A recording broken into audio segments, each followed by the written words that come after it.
Bem, estamos aí aguardando ainda alguns minutos para começar, devido a esse probleminha no link. Então, vamos aguardar mais uns 5 minutos aí, até os colegas puderem estar entrando. Enquanto isso, eu gostaria de apresentar para vocês a nossa palestrante de hoje, né? Tenho a honra de estar apresentando a minha colega de mestrado, a professora Joane Figueiredo. A Joane, ela é formada em fisioterapia e ela é especialista em traumaortopédica, fisioterapia, e ela também é especialista em fisioterapia neurológica. Ela é professora hoje da Uninorte, e ela também é membro do nosso grupo, do GEPAG, né, que é o Grupo de Pesquisa de Reabilitação para Grupos Especiais.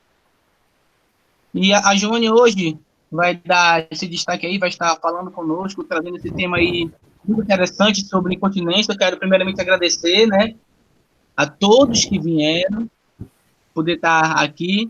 A Joane, que aceitou esse desafio aí de estar falando com a gente. E eu queria falar para vocês também que vão haver certificados, tá, gente?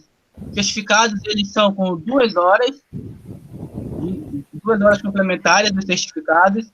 E antes de terminar a nossa reunião, você informa no chat seu e-mail.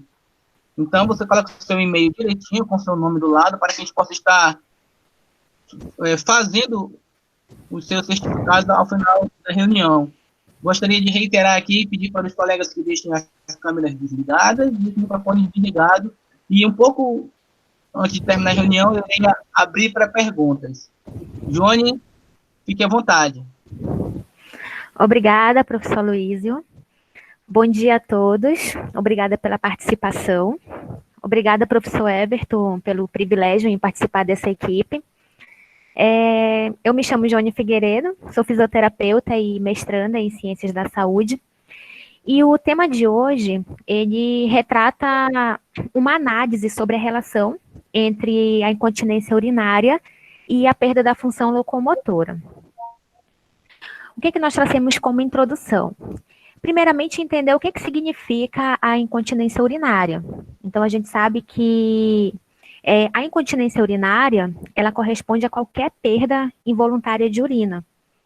Então, essa disfunção, gente, ela é gerada principalmente com o avançar da idade. Então, as mulheres, elas ficam mais propensas a apresentar incontinência. E isso ocorre exatamente por quê? Porque existe ali mudanças dentro da atividade neural e das atividades cerebrais, que é ocasionada pela idade, e esse processo, quando ele se soma ao decréscimo ali da função dos músculos do assoalho pélvico, eles também somatizam ali as alterações sensitivas e as alterações motoras dessas pacientes. Então, as disfunções do assoalho pélvico, elas vão incluir ali uma variedade de condições que se interrelacionam entre si. E essas alterações, elas vão compor ali alterações da musculatura adjacente, alteração ali dentro do padrão de equilíbrio, do padrão de coordenação dessas mulheres, podendo influenciar também no padrão de marcha dessas pacientes. Então, para isso que se criou ali, dentro da literatura, dentro das pesquisas, inúmeros questionários que trazem aqui focos em relação a essas disfunções. Então, eles estão sendo ali desenvolvidos exatamente para serem utilizados em pesquisas, e eles vão ajudar, logicamente, eles ajudam nesse fornecimento das informações que são mais importantes, delineando ali a forma de simplificar, de identificar, de mostrar ali qual é o grau de incômodo que relaciona o problema com o avançar ali do problema relacionado ao assoalho pélvico dessa paciente. E ele pode ser utilizado tanto na prática diária como na prática clínica. E também ele é utilizado para fins de pesquisas. Então, a primeira fase do trabalho, ela corresponde à classificação dos dados. Então, nessa classificação dos dados, foi realizada a busca na literatura, exatamente pelas ferramentas mais utilizadas na avaliação da disfunção pélvica e nos métodos de tratamento. Então, para uma melhor disposição aqui dessa busca, eu optei pelas buscas em revisões sistemáticas e pelos estudos randomizados também, para ter ali um mais perfeito desempenho no processo da criação desse trabalho. Essas buscas, elas foram feitas nos bancos de dados Central, Medline, Gilead e PubMed. Então, primeiramente, eu fiz uma busca nas revisões sistemáticas. Eu trouxe aqui essa revisão sistemática que fala sobre o tratamento conservador da incontinência urinária. Então, ela é uma revisão sistemática e meta-análise de ensaios clínicos randomizados. E essa foi selecionada exatamente porque ela se encontra ali dentro do perfil de estudo, que apresentou ali as ferramentas principais, mais fidedignas, em relação à classificação das mulheres com incontinência urinária. Então, nessa busca, essas revisões, elas traziam ferramentas bem próximas. E os desfechos principais, eles estavam voltados principalmente à qualidade de vida dessas mulheres. E elas trouxeram também, como critérios principais, que todos esses estudos aconteciam entre mulheres acima de 18 anos e que apresentassem, logicamente, pelo menos uma queixa. Não necessariamente haviam já um diagnóstico clínico confirmado, mas pelo menos uma queixa em relação à incontinência urinária. Essa revisão sistemática, ela trouxe como critério de pesquisa que somente mulheres com incontinência urinária por esforço, acima de 18 anos, diagnosticada pela presença de queixa urinária ou com alguma observação durante o exame urinário devido ao esforço físico, com ausência de lesões e doenças neurológicas também. As variáveis desse estudo, elas estão entre a qualidade de vida, então o principal desfecho desse estudo está relacionado à qualidade de vida na incontinência e foi medido através de instrumento validado. Então, o instrumento validado que foi utilizado através do questionário King Health e também através de medidas objetivas da incontinência. Essa medida objetiva, ela foi quantificada em gramas por um teste que é conhecido como teste da almofada. Ele também é trazido na literatura como PED teste. Como desfechos secundários, foi feito o diário da bexiga, que também é conhecido como diário da micção, e esse diário ele traz ali o número de episódios em relação à incontinência urinária. Então, eu trouxe aqui um pouquinho do nosso questionário, do King Health, para vocês terem conhecimento de como funciona esse questionário. Então, o questionário ele é um instrumento que vai avaliar especificamente o impacto dos sintomas miccionais na qualidade de vida de mulheres. Esse questionário ele já foi submetido a uma tradução e uma adaptação para a língua portuguesa, e ele está validado e disponível para pesquisa em todo o Brasil. Esse é um instrumento que ele permite a mensuração global e também ele avalia o impacto dos sintomas miccionais nos vários aspectos da individualidade da qualidade de vida. E ele é considerado muito completo, porque ele avalia tanto o impacto na disfunção miccional, como também nos diferentes aspectos em relação à vida dessa mulher e à qualidade da vida dessa mulher. Então, ele fala também, dentro da avaliação, sobre os sintomas do trato urinário baixo, que são percebidos nessas mulheres. Esse questionário, ele é aprovado pelo SIC, que é o Sistema Eletrônico de Serviço de Informação ao Cidadão, e ele é classificado pelo SIC como altamente recomendável para utilização tanto nas pesquisas clínicas como científicas. E ele é um questionário bem popular, visto dentro das informações dos estudos que foram selecionados. Então, para essa revisão sistemática, esse questionário ele foi aplicado antes e após o tratamento da verificação da melhora de pacientes. E depois ele foi reafirmado com o feedback dos pacientes que relataram estar pouco melhores em relação à terapêutica. Então, esse questionário ele é composto por 21 questões. Elas são divididas em 8 domínios, como está representado aqui.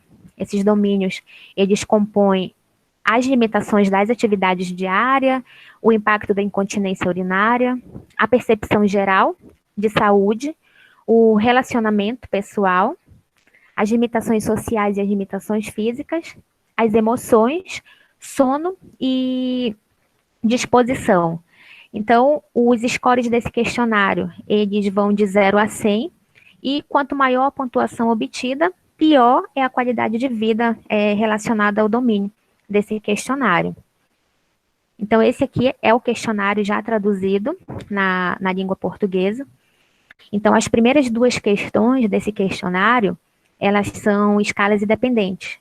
Uma vai avaliar a gravidade da incontinência urinária, que são as medidas de gravidade, e a outra vai avaliar a presença e a intensidade de sintomas urinários, que é a escala dos sintomas urinários. E depois tem a sequência aí dos 8 domínios na realização da pesquisa. A outra avaliação foi feita através do teste da almofada, como eu falei, também conhecido como PED-teste, e essa medida de avaliação, ela foi utilizada nessa revisão sistemática para ser aplicada de uma forma mais objetiva do estudo. Essa mensuração ela é feita através do uso de absorvente higiênico de algodão, onde primeiramente se realiza uma pesagem do absorvente seco e posteriormente ao final do teste. Então, a pesagem nessa revisão, ela foi feita com uma balança de semi-precisão. Normalmente se faz com uma balança de alta precisão, que é o mais indicado. Então, após colocar o absorvente que ele é previamente pesado, a voluntária, ela faz a ingestão de 1 litro de água em 15 minutos e ela repousa por mais 30 minutos. Depois que passa todo esse tempo, ela realiza um circuito de atividades que já estão padronizadas dentro da aplicação do teste. Então, ela realiza atividades como caminhada de 10 minutos, com obstáculos de rampa e escadas. Ela faz mudanças repetidas de posicionamento e decúbito. Ela faz levantamento de halteres de pesos progressivos, do chão para o tórax e do tórax para o chão. Faz simulações de tosse por repetitivas vezes, faz a lavagem da mão em água corrente e fria durante o processo de 1 minuto. E depois que ela termina toda essa sequência de atividades, esse absorvente ele é novamente pesado e é feita uma relação entre os gramas. Então, se relaciona o peso inicial ao peso final. Dentro dessa relação, nós vamos ter aqui 4 pontos. O primeiro é que a perda urinária é essencialmente seca. Então, é quando tem uma diferença ali de 2 gramas. Perda leve é entre 2 a 10 gramas. E a perda moderada, 10 a 50 gramas. E a perda grave é quando a diferença ultrapassa 50 gramas. Então, aqui, a gente já consegue ter uma avaliação mais objetiva dentro das atividades funcionais em relação a essa perda de urina, através dessa pesagem que é realizada desse absorvente. O desfecho secundário do trabalho, que essa revisão apresentou, ele está na mensuração da perda urinária através do diário da bexiga, conhecido, como eu falei anteriormente, também como o diário de micção. Ele classifica o número de episódios em relação à incontinência. Então, a informação ela acontece como se fosse um mapa do tempo. O paciente ele anota quando ele bebe e o quanto ele bebe, quando ele urina e o quanto ele urina. Então, essas anotações, elas são realizadas em um período de 3 a 7 dias, dentro dessas solicitações que estão dispostas aqui na apresentação, em relação à entrada fluida, em relação à saída da urina, impulso antes da micção, o quanto de urina escapou e a atividade que ele estava realizando durante o escapamento dessa urina. Então, esse diário da bexiga, ele pode ser mantido também para fornecer ali um registro no processo de treinamento da bexiga. E também para atuar como uma fonte de motivação, caso o escapamento ocasional aconteça. Então, ele ajuda a fazer a identificação de quando é que você pode antecipar ali uma ocorrência de um possível escapamento. Então, você consegue ter a percepção de quando que isso vai acontecer dentro das suas anotações. Então, eu ingeri café, será que isso vai influenciar na perda urinária? Eu fiz a ingestão de chá, isso vai, de certa forma, influenciar? Aí, se você percebe dentro do seu diário que você tem uma perda maior de urina na ingestão de determinados tipos de líquido, logicamente que você já vai conseguir gerar um controle na sua vida sobre isso. Então, essa é a ideia para o paciente.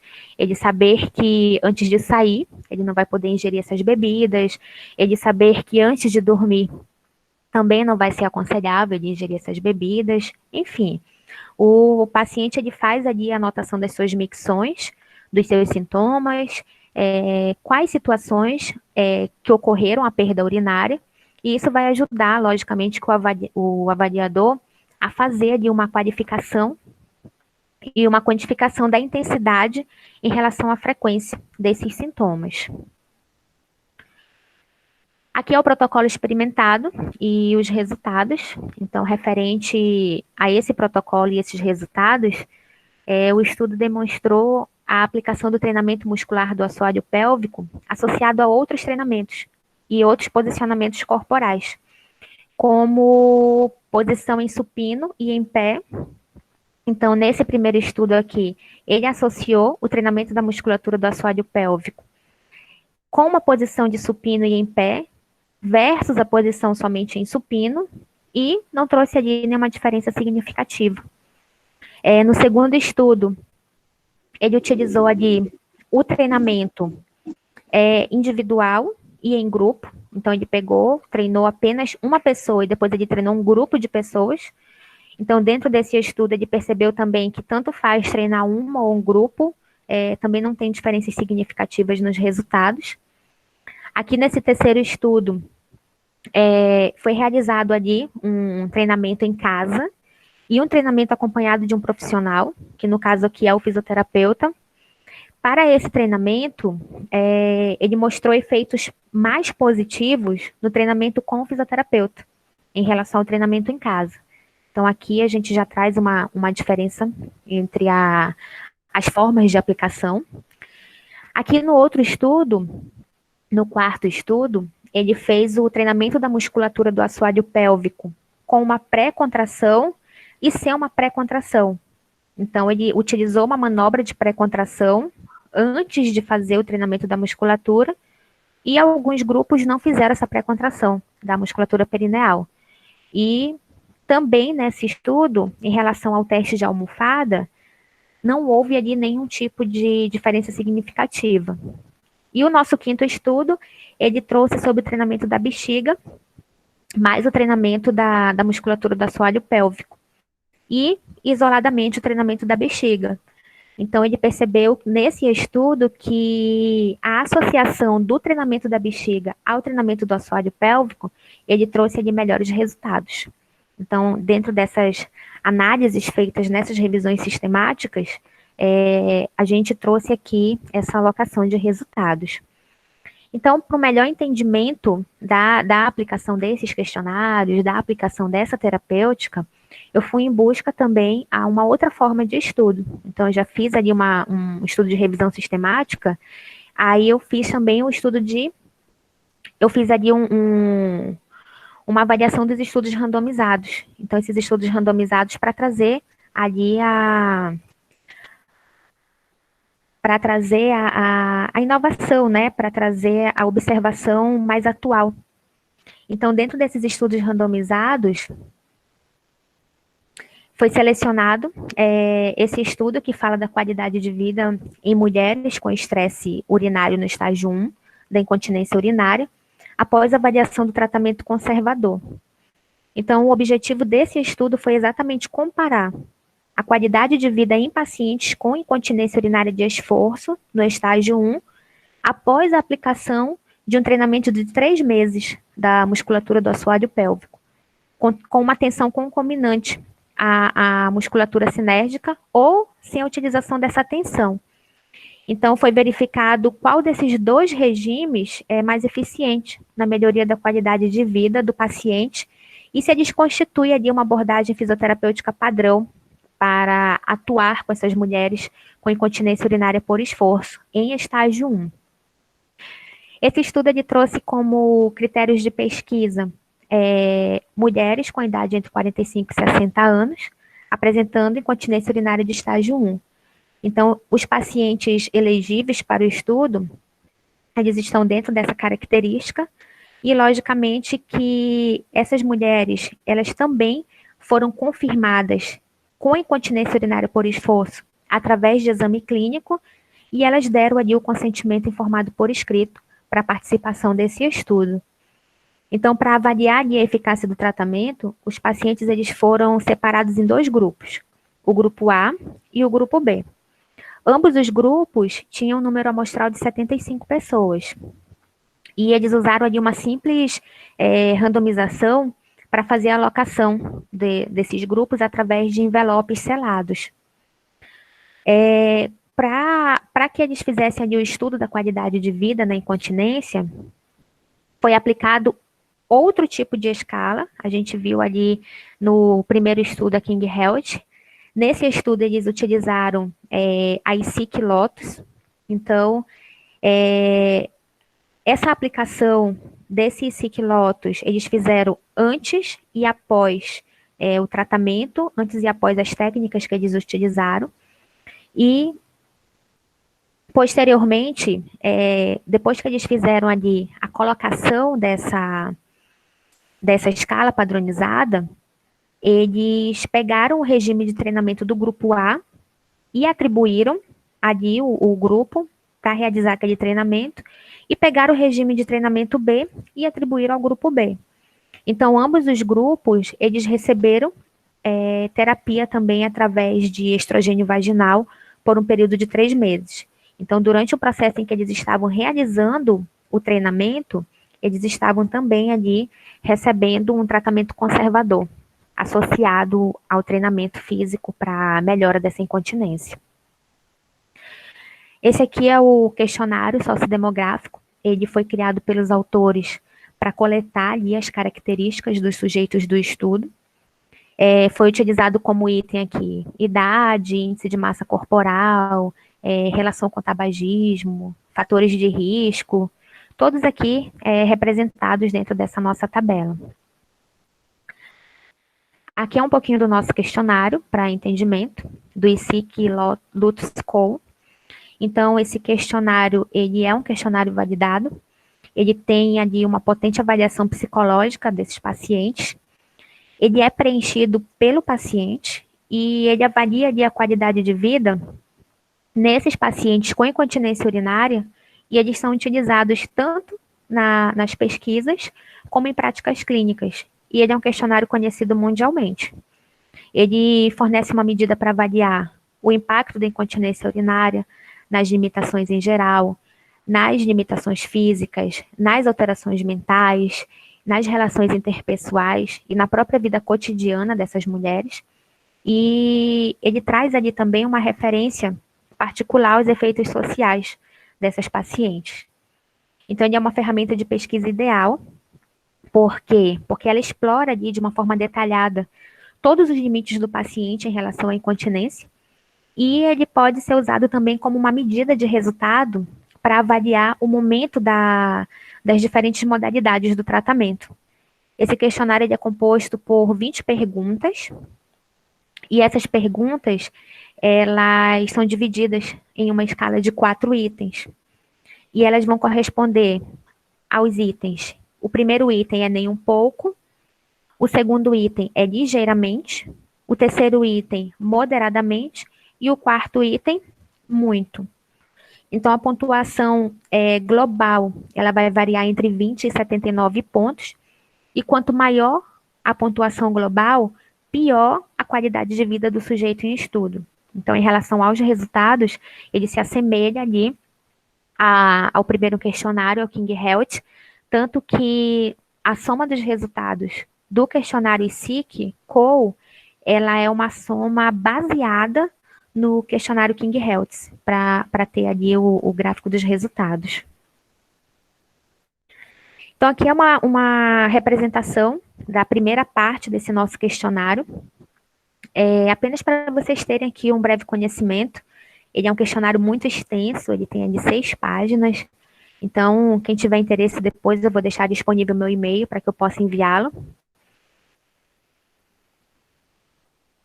E as intervenções. Dentro dessas intervenções, nós tivemos o tratamento aplicado, que foi dividido conforme a metodologia. Nós tivemos aqui na metodologia a divisão do grupo A e do grupo B, e os programas de treinamento, para esse treinamento, eles tiveram ali uma duração de 3 meses, e eles realizavam 4 sessões por semana. O grupo A, ele realizou o treinamento da musculatura do assoalho pélvico, somado a exercícios de contração adicional do músculo transverso do abdômen. Então, os pacientes ficavam ali na posição supino e com os joelhos flexionados. Já o grupo B, ele realizou apenas o treinamento da musculatura do assoalho pélvico em supino. Então, ali ele não fez o trabalho da musculatura abdominal transversa. Então, esse treinamento da musculatura do assoalho pélvico foi incluído ali 3 séries, com 10 repetições e contrações longas. Então, a primeira fase do treinamento, ela trabalhava essas contrações longas. O que significa uma contração longa para a musculatura do assoalho pélvico? É uma contração que vai entre 6 a 8 segundos, que corresponde mais ou menos ali entre 60% a 70% da contração voluntária máxima. E depois ele foi feito em 2 séries, com 10 repetições de contrações curtas.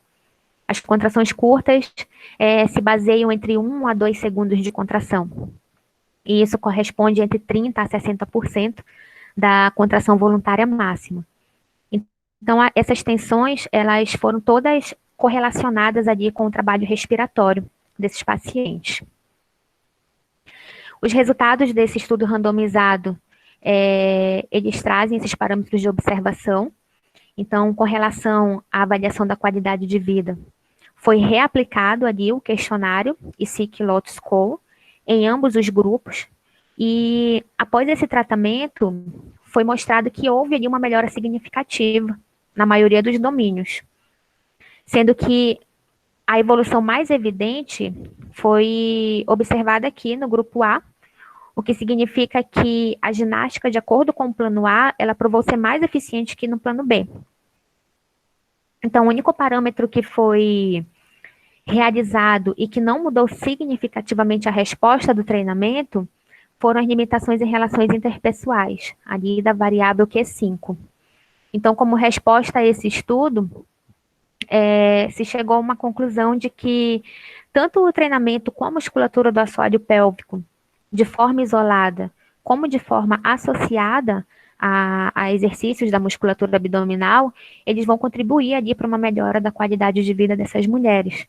Mas a gente não pode deixar de observar que o regime de exercícios adicionais da musculatura abdominal transverso mostrou ser mais eficiente.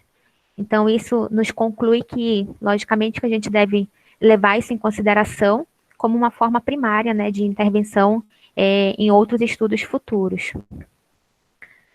Aqui é a tabela dos resultados. Então, aqui já os resultados dentro das avaliações, tanto do grupo A quanto do grupo B. E aqui é a proposta do nosso estudo, a proposta do meu estudo. Então, a busca das pesquisas de revisão sistemática e do próprio estudo randomizado, eles serviram ali como uma forma de direcionamento no levantamento desses estudos.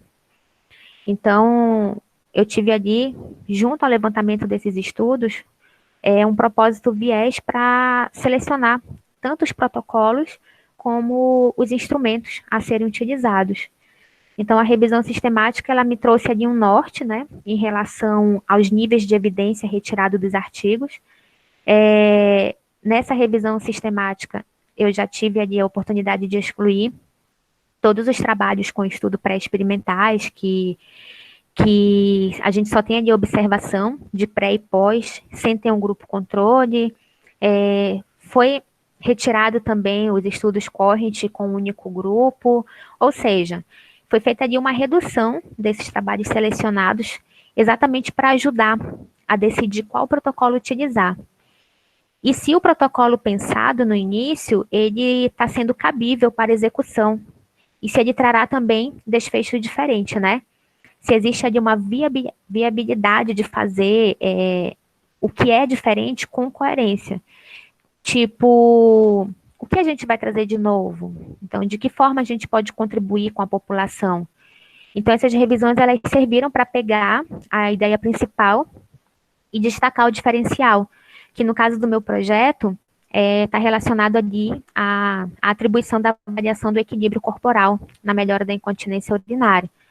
Então, aqui, ó, avaliar se existe relação entre a incontinência urinária e a perda do equilíbrio corporal, associar o treinamento da musculatura do assoalho pélvico ao treinamento do equilíbrio corporal e aplicar os questionários validados conforme a análise da literatura. É lógico que após a gente fazer uma montagem desse protocolo, a gente vai ter ali contribuição de alguns especialistas dentro da área para a gente verificar a experiência clínica e a experiência de pesquisa em relação a esse protocolo. Os estudos randomizados, ele me ajudou a ter ali uma observação da literatura, principalmente em relação aos artigos mais recentes de revisão. Então, eu consegui tirar dali uma melhor estratégia de busca, como se utilizar as bases de dados, e se houve ali alguma implementação ou alguma modificação nos protocolos de intervenção. Como é que eu posso melhorar esses protocolos? Então, a gente foi tirando ali esses questionamentos dos estudos. Então, essas pesquisas me ajudaram a chegar ao entendimento de que a terapêutica conservadora para a incontinência urinária, ela é realizada através de técnicas que visam o fortalecimento, sendo assim, o treinamento da musculatura do assoalho pélvico, ele já está estabelecido ali na literatura, como nível 1 de evidência, e o grau A de recomendação para mulheres com incontinência urinária. Só que aí eu percebi também que há uma escassez, né, desses estudos que se relacionam ao treinamento da musculatura do assoalho pélvico associado ao treino de equilíbrio corporal. Então, considerando todos esses fatores, foi aí que surgiu o principal interesse de abordar essa pesquisa dentro dessa temática, de fazer essa associação do equilíbrio corporal ao treinamento da musculatura do assoalho pélvico em idosas, né, para potencializar ali o efeito desse treinamento da musculatura do assoalho pélvico na redução da perda urinária. Então, aqui são as referências utilizadas no estudo. Obrigada pela participação. Esse aqui é o meu contato, esse é meu e-mail para contato. Estou à disposição agora de vocês.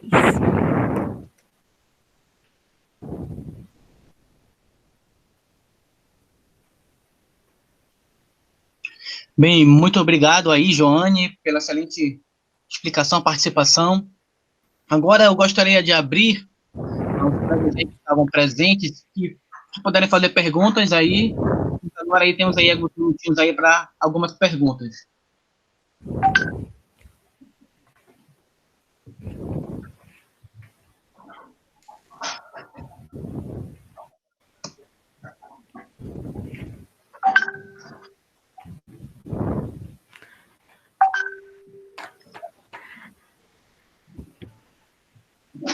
Calma, gente, uma pessoa de cada vez. Muita gente para perguntar. Enquanto os colegas pensam aí na pergunta, eu gostaria de avisar que aqueles que desejam receber o certificado, por favor, coloquem aí no chat o seu e-mail direitinho, porque se você colocar errado, infelizmente não vai chegar para você. Coloque o nome e o e-mail. Diga. Everton falando. Eu tenho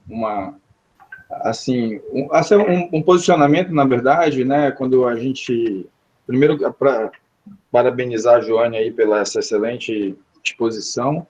Eu acredito que para o trabalho que está em fase de organização metodológica, que é uma parte muito importante, ela já tem feito um adiantamento muito bom.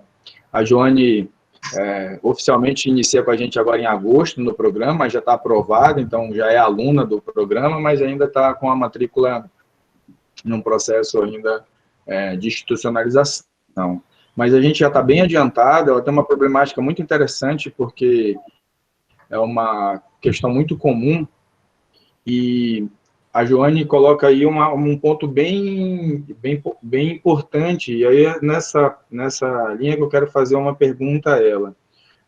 Joane, sobre a tua leitura frente a essa problemática, você realmente viabiliza que tipo de treinamento, de que tipo de intervenção, vamos colocar assim, pode refletir uma melhora dessa tua problemática em frente ao que a literatura já apresenta?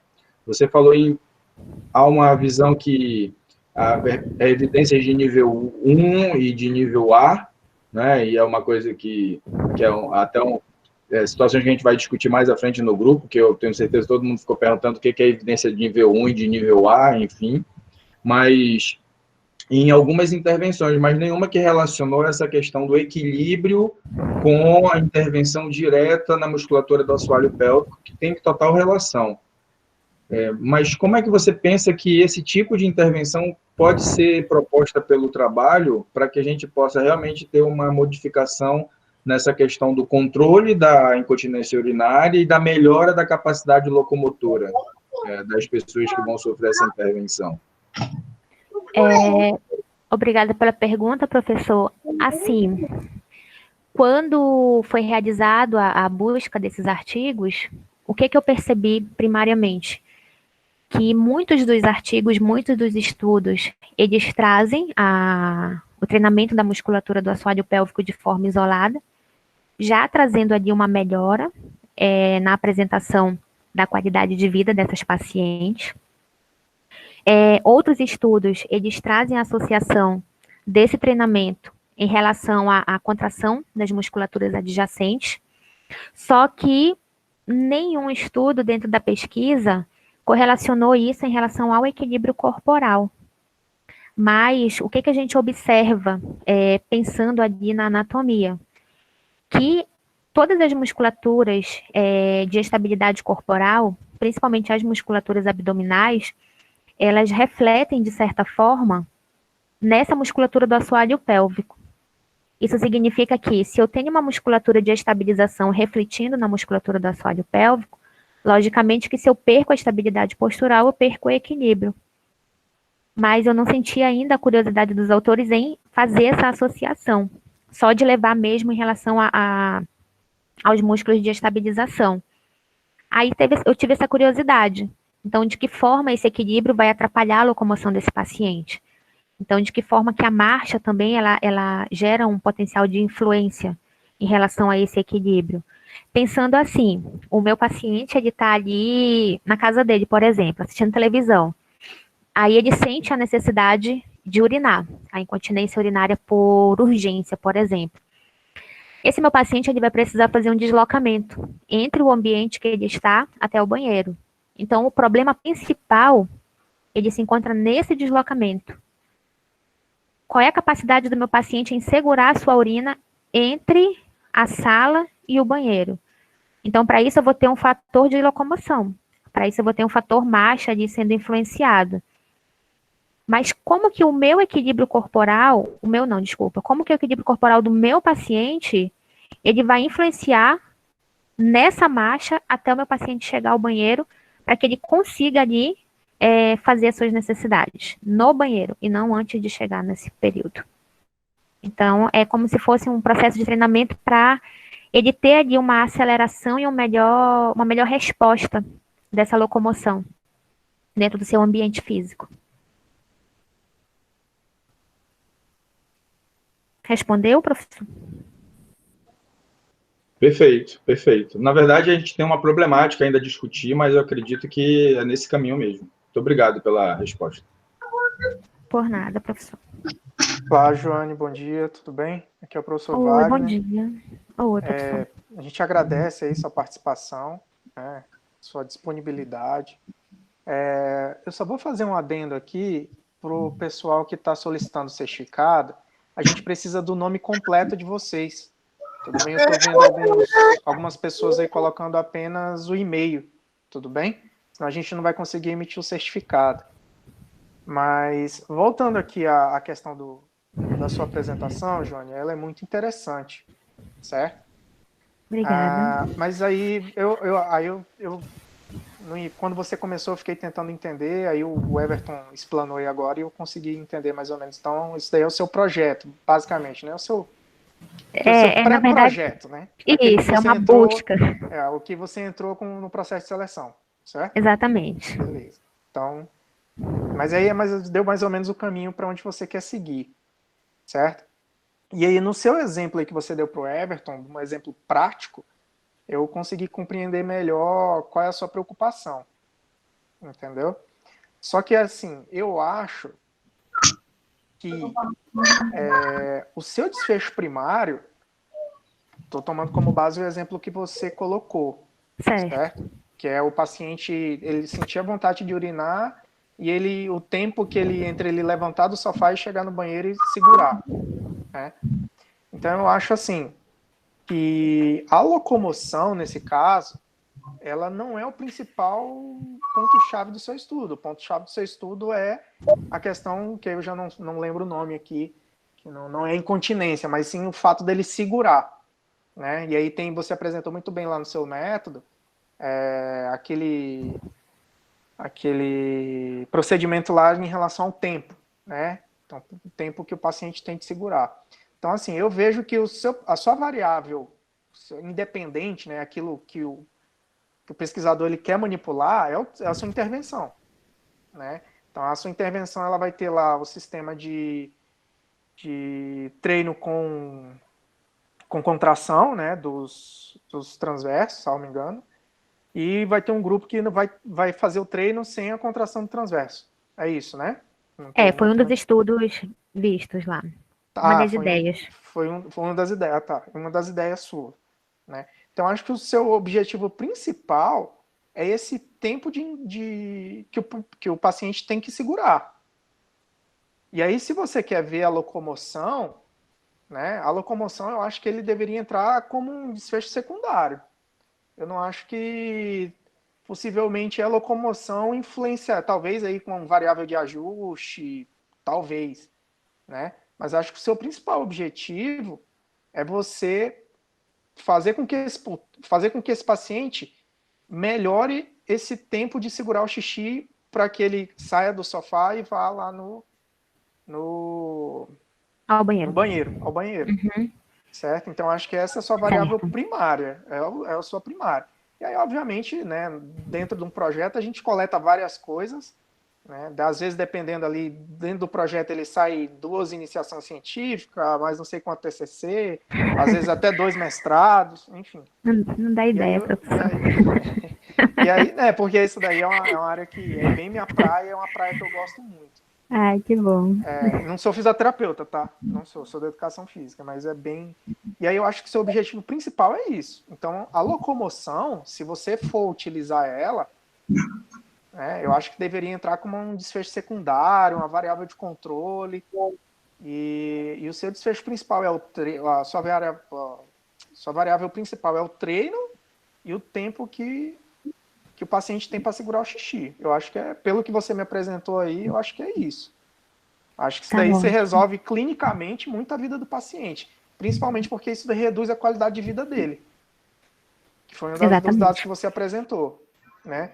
E aí se reduz a qualidade de vida, enfim, várias coisas, né? É um dos dados de maior preocupação no caso desse tipo de investigação. Uhum. É mesmo trabalhar a qualidade de vida. Então, acho que você deveria avaliar aí 2 coisas. O tempo que o paciente consegue segurar a urina e a qualidade de vida. Perfeito. Acho que você já está pelo menos com o projeto encaminhado. Tá ótimo, professor. Obrigada pelas considerações, viu? Vou deixar anotadinho aqui para discutir tá gravado aí, o Everton disponibiliza depois. Tá ótimo. Uma questão aqui para você, Johnny. O Alexandre perguntou como ficaria essa pesagem do absorvente.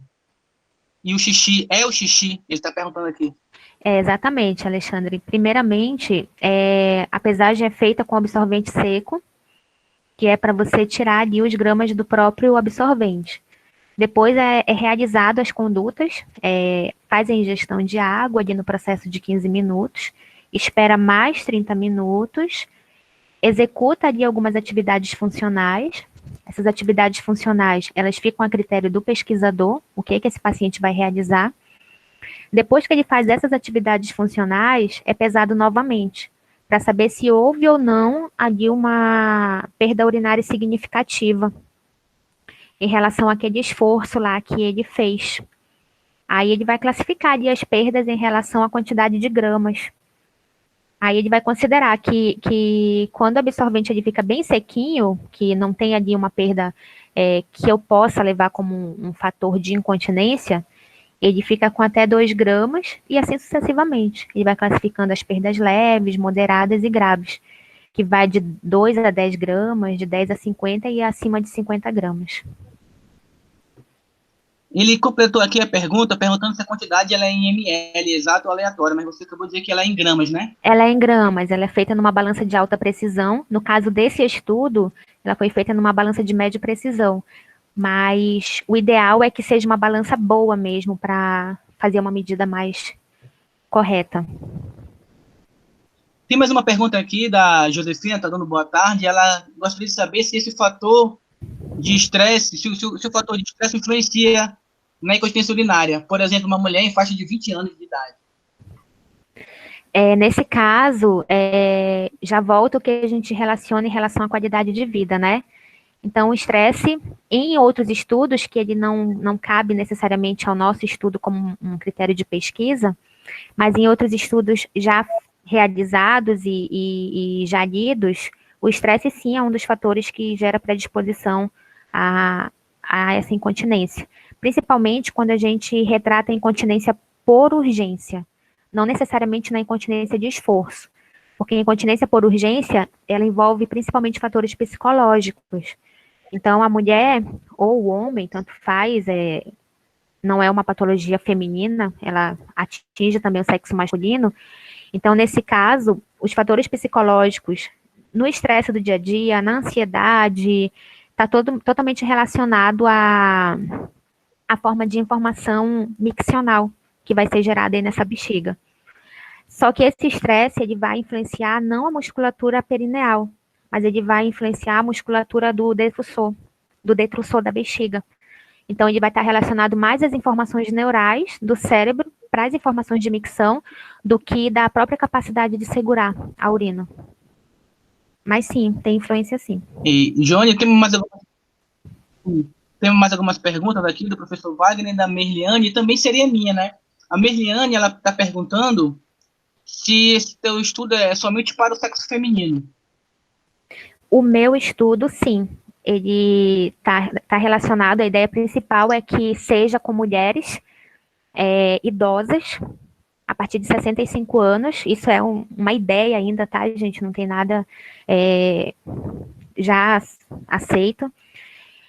A partir de 65 anos do sexo feminino. Eu não vou trabalhar com sexo masculino. E o professor Wagner aqui, ele fez uma pergunta e eu vou aproveitar e também meter a minha de gancho.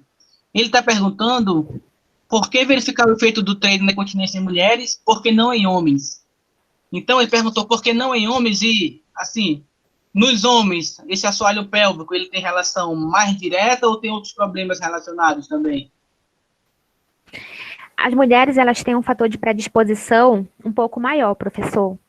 Exatamente pela questão hormonal em relação à menopausa e pela questão, principalmente, ao parto.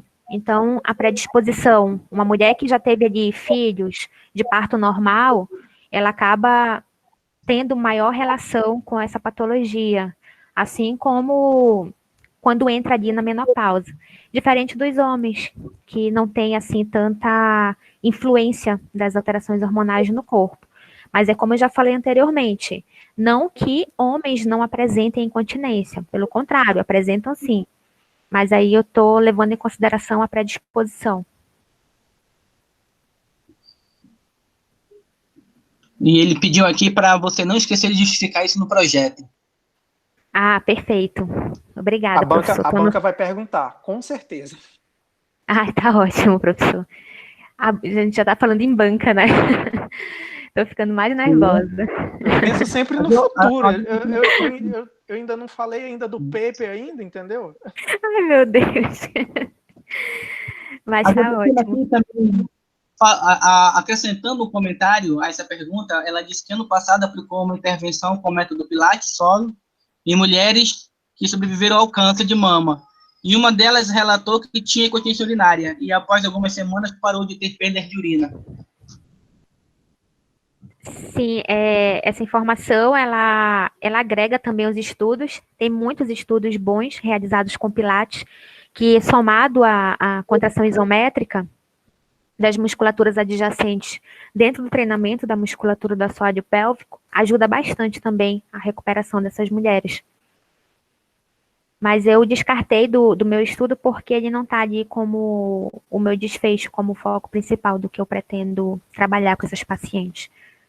Eu não tenho o ambiente para trabalhar o Pilates com elas, mas ele é muito bom. Ele se prova bem eficaz também. Certo. Olha, são 7 minutos para o meio-dia, temos tempo ainda para mais algumas perguntas, se alguém quiser fazer mais alguma pergunta. Lembrando aqueles que ainda não colocaram, por favor, coloque o nome completo para a emissão dos certificados, senão, infelizmente, não será possível. Por favor, nome completo e o e-mail, por favor. Mais alguma pergunta? Algumas considerações? Joane, seu orientador é o Everton? Sim, é o professor Everton. Beleza.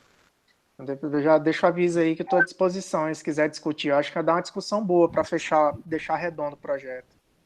Ah, a gente gostaria sim. Agradeço, professor, a disposição. Eu até coloquei lá na minha conclusão que depois que a gente tiver ali um protocolo, a gente vai precisar conversar com especialistas na área, né? Para saber se é realmente viável a aplicação desse protocolo ou se a gente só está repetindo o protocolo de outros pesquisadores. Ah, tranquilo. Agradeço. Boa tarde. Eu sou do grupo. Já que você falou isso, eu vou dar uma contribuição. Eu me chamo Carla, eu sou fisioterapeuta pélvica. Parabéns pela apresentação. Obrigada, Carla. Realmente, algumas considerações da área, assim, eu conheço os questionários, né, o PED test, então foi muito bem explicado. Eu realmente, quando eu vi no Instagram, me chamou a atenção a questão do locomotor. Eu já estava esperando mais os resultados disso, não sabia que era um processo. Eu só vou te fazer algumas considerações para realmente você refletir. Uma delas é que a ICS, ela traz, né, a incontinência urinária, mas ela subdivide didaticamente, né, no esforço, na urgência e na mista. Mas dentro do incontinência, que é um livro grande, que de 4 em 4 anos eles publicam novamente, ela traz outros tipos de incontinência. E um desses que eu acho que é interessante você pesquisar é a incontinência urinária funcional. Que ela gera, a gente tem incontinência postural, que é aquela pessoa que perde quando ela troca de decúbito, então no momento do sentar e levantar ela tem perda. Então é uma incontinência, pode ser por esforço, associada à postural, então a gente vai ter uma somatória, as 3 são as principais. Então, eu acho que a funcional engloba bem o que você estava explicando ali do deslocamento até o banheiro. Outra coisa que eu estava reparando no que você falou do PET test, né, que o pesquisador escolhe. Eu acho bom você verificar um pouquinho que a ICS já padronizou esse PET test, tanto de 1 hora quanto o de 24 horas. Então, é bom utilizar a referência da sociedade. E a pergunta é se realmente você quer todas as incontinências ou, pelo que você explicou, você vai apenas incluir as pacientes de incontinência de urgência. Isso. Eu vou dar prioridade aos pacientes de incontinência de urgência exatamente para gerar ali o protocolo desse padrão de funcionalidade do tempo que ele vai gerar de um ambiente para o outro. Que, no caso, já não se agrega de esforço, não tem muita consideração. Isso. E você justifica a utilização do treinamento para paciente com urgência baseado em quê? Então, nessa busca da literatura, a gente vai fazer a aplicação do questionário. Então, a ideia primária foi exatamente somente pacientes que relatassem mesmo qualquer perda urinária. Então, a gente não colocou ali um diagnóstico clínico ainda para isso. O primeiro pensamento foi só a reclamação. Eu sinto perda urinária. Aí, a partir dessa reclamação, a gente vai fazendo a aplicação dos questionários e vendo qual. Você pode incluir no seu projeto como uma dica, né? Eu também, que o método de diagnóstico, existe o diagnóstico clínico, que é com esse autorrelato, e tem o diagnóstico com questionários, e os questionários validados, que tem o ICSIC. Outra questão também, que é o que eu perguntei, né, do treinamento, tem uma fundamentação utilizar o treinamento, tem um artigo do Newman que ele explica a curva de urgência e como você pode suprimir essa curva. E um dos momentos é o treinamento, que ele ensina contrações rápidas que inibem, são contrações de inibição do músculo detrusor. Então, seria interessante também, acho que você acrescentar aí. Por isso, com base nisso, em outros artigos, o treinamento é utilizado também na incontinência por urgência. E mais uma informação, só para, acho que vai te ajudar mais, a questão do nível de evidência 1 e o grau de recomendação A, ele é real, mas a grau de recomendação A do treinamento é para pós-parto, né? O treinamento para as mulheres com incontinência pós-parto. O grau de recomendação, o grau de recomendação para paciente, o treinamento, por exemplo, incontinência de esforço, já é B, tá bom? Em mulheres que têm prolapso, já cai para C. Então, é bom também ver qual é realmente a população que você está falando. Espero ter contribuído. Obrigada, Carla. Obrigada mesmo. Já dá também um critério de exclusão ali, né? Em relação até o mesmo próprio prolapso. Que não pode estar incluído nessas mulheres que vão fazer essa avaliação.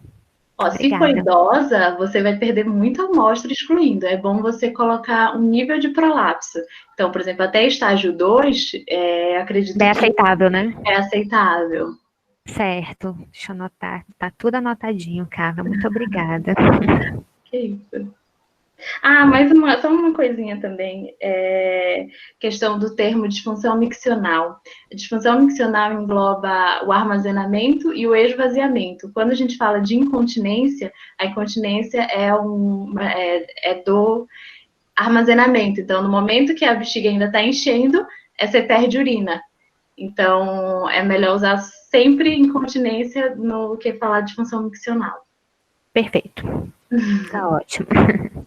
Parabéns pelo projeto, muito, muito relevante a pergunta. Estou curiosa com os resultados. Vamos contribuir também, né? Entre em contato com a gente para mostrar o desfecho, para mostrar como é que está sendo organizado. A gente vai agradecer aqui a contribuição. Bem, então, no mais, não temos mais perguntas. Obrigado aí pela participação dos professores, do professor Wagner, da professora Carla, do professor Everton, na colocação das perguntas. Obrigado àqueles que nos assistiram.